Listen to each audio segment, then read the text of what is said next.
So after the finishing and retrieving the denture base from the cast, now we're going to go for finishing of the extra acrylic which is present here. Now this is an acrylic flash. So we must know that this is the flange thickness, and the excess area, all of this is acrylic flash. So in order to make sure that we don't trim excess area, we need to have a sharp pencil, and we will just mark the borders. So we'll mark all of it, keeping in mind the thickness that we know is going to be around 2 to 3 millimeters in thickness.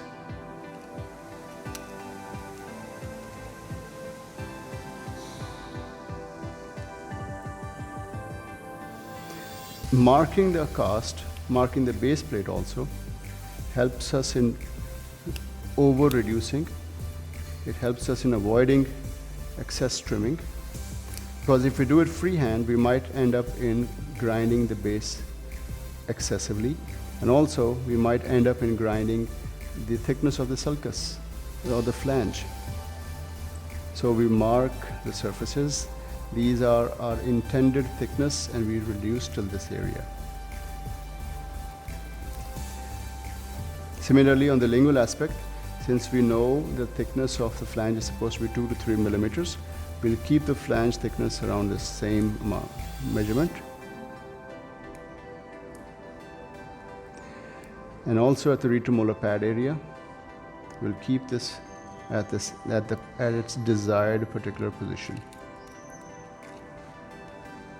So when we come to the trimming of this excess acrylic, there are two methods.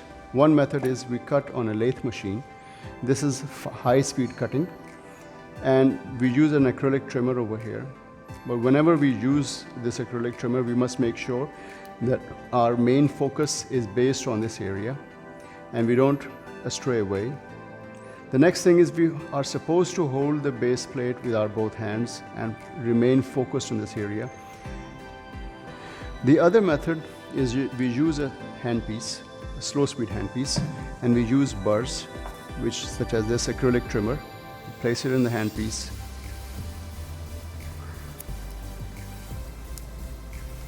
and we go for finishing. But if there is excessive plaster, I would recommend that we use the lathe machine first, go for gross cutting, and then for fine finishing and trimming of acrylic, we use a handpiece. Now we start with the trimming. Now, keeping in mind the line that I've marked, I'll trim this area.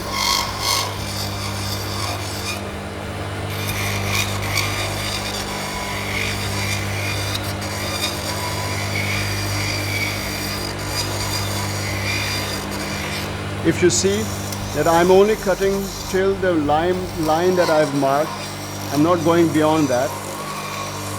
Marking a line always gives us a benefit that we can safeguard the thickness of the flange also.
We can also go with fine trimming using a handpiece, slow speed handpiece. Now, a little about the slow speed handpiece that you're going to use. This is a marathon handpiece. Now, how do we retrieve the burr from this handpiece? There's a latch here. We open it up, we hear a click, and we can remove the burr. Whenever you're going to use this handpiece, you must make sure that the latch is locked and the burr is inside. Do not rotate or do not operate this handpiece without the burr inside and without the latch locked in its position. So now it's all locked in. This is the speed rotation. We can control the speed manually. There are other devices also which has a digital display, but this one has just a normal display where we control it manually. And we can use it by using a button and it turns on, or we can use a foot pad also, and that foot pad will also like this with a button, and if I turn it off and I use a foot pad, it can be used both ways.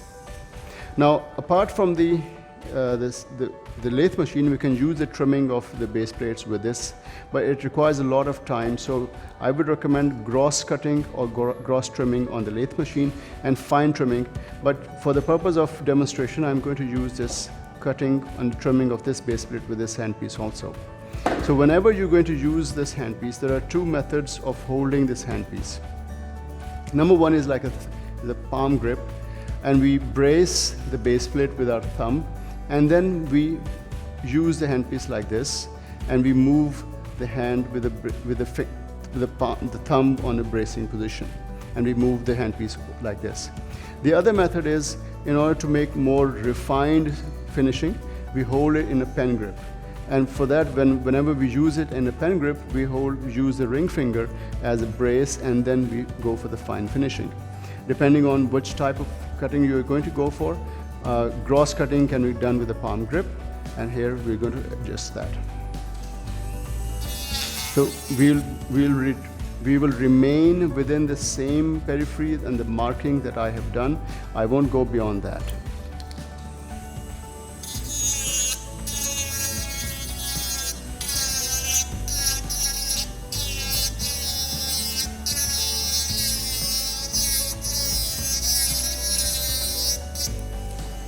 Depending on the flutes of the burr, we can change the direction of rotation of this burr also.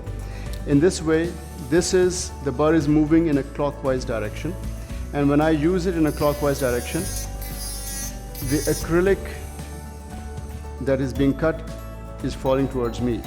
Then I can change the rotation, but we must be aware that what direction is the flutes of this burr. So if I use it in an opposite or an anti-clockwise direction, I will have to move my hand direction along with that. If I use it this way in an anti-clockwise direction, it's not going to cut. So we must know which direction are we using. I'll reduce these areas, but we have to make sure that we remain within the periphery and within the boundaries that we have marked with a pencil.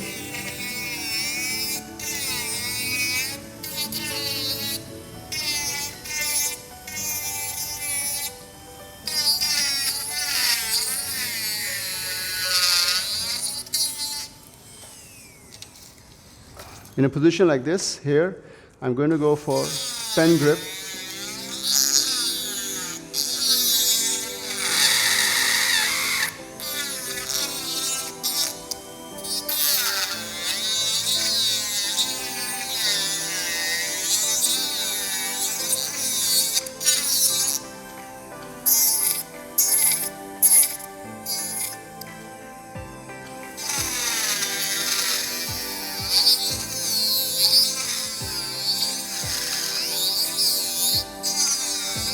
Whenever you're going for trimming of the base plates and using a handpiece, it's mandatory that you need to have an eye protection. You need to have eye protection goggles, or you can have a face shield so that any particle does not fall in your eyes. Similarly, you can use masks also in order to avoid inhaling the powder of acrylic that is coming off. All of these are personal protective equipment that is required by all individuals.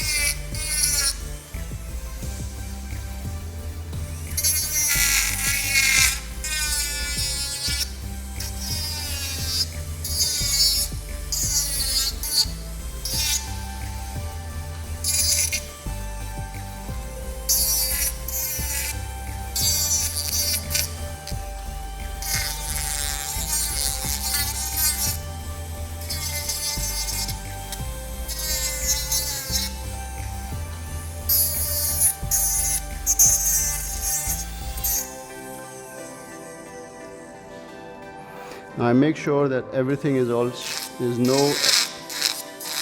nothing is left behind, and all the surfaces are rounded. There are no sharp areas left behind, and any sharp areas is going to be causing problems.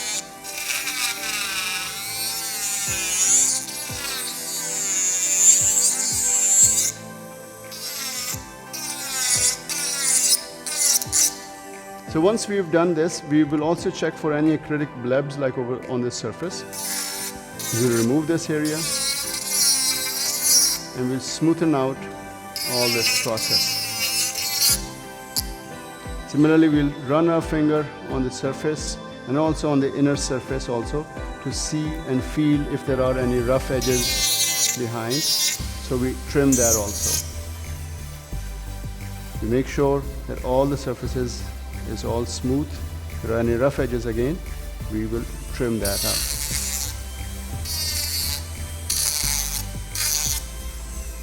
So it's always a good idea that we always have a duplicate cast with us, so that once the curing and the finishing process is done, we are able to place that base plate on that duplicate cast, and this will give us an idea that our curing process has been properly completed and there are no voids or no defects present. Since this is a base plate and we'll be extending this, using this base plate further for making occlusal rims, so we'll be using the same one and we'll go for further finishing at a later stage.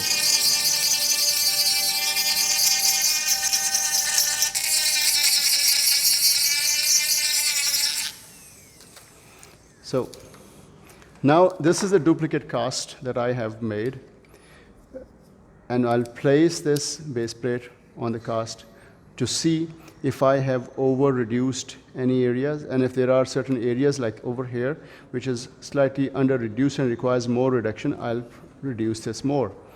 In this area, if you can see that I had inadvertently removed the retromolar pad area slightly, not the whole retromolar pad, but this is just to give you an idea that this condition can happen. So you need to have a duplicate cast, and you're supposed to be able to place the base plate on that duplicate cast without any problems.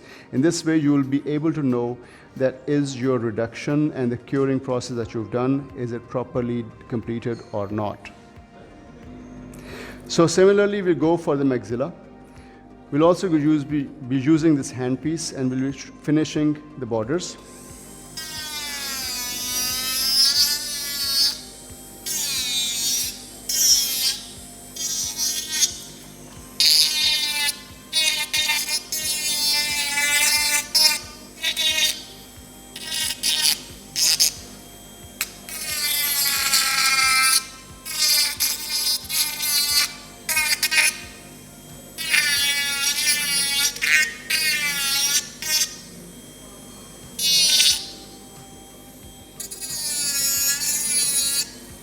I'll also be finishing this area.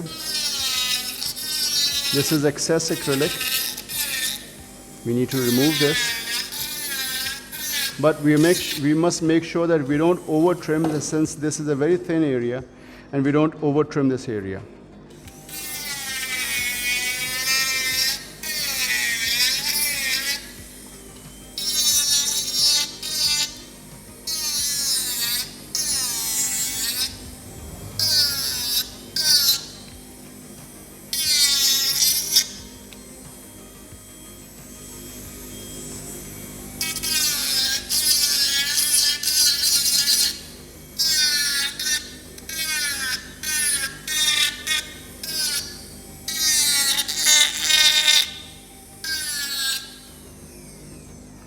still holding the burr with the pencil in a pen grip and holding the base plate also both ways.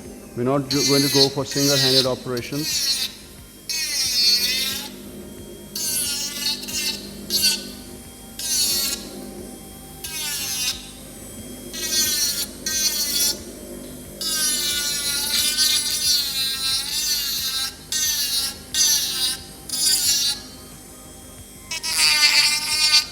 If you see over here now, we will be checking the inner surface of this base plate. If I feel over here, I can feel that there are small acrylic blebs inside, and now we need to reduce this also. Just by simple touch of the burr on the surface, and that's we've done it. We're not supposed to over reduce these surfaces. Now if you see over here, there's some amount of plaster stuck inside. If this is easily removable with the help of a wax knife or a small burr, we can do that. As you can see, we are able to remove this area with the burr, and I'm not over grinding the surface.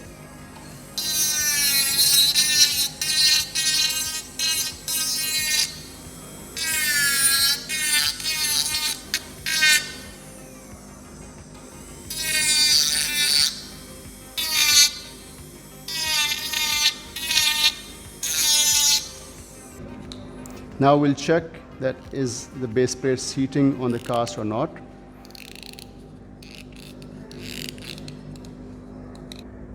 So I have seated the cast and used the base plate on the cast, and I can see it's properly extended, properly seated over here also.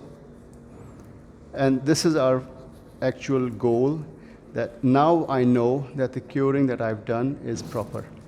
And there's no shortage, there's no deficiency of the base plate from anywhere. In this video, you were told about finishing of maxillary and mandibular denture bases. In the next upcoming video, you'll be told about making occlusive rims on the same base plates.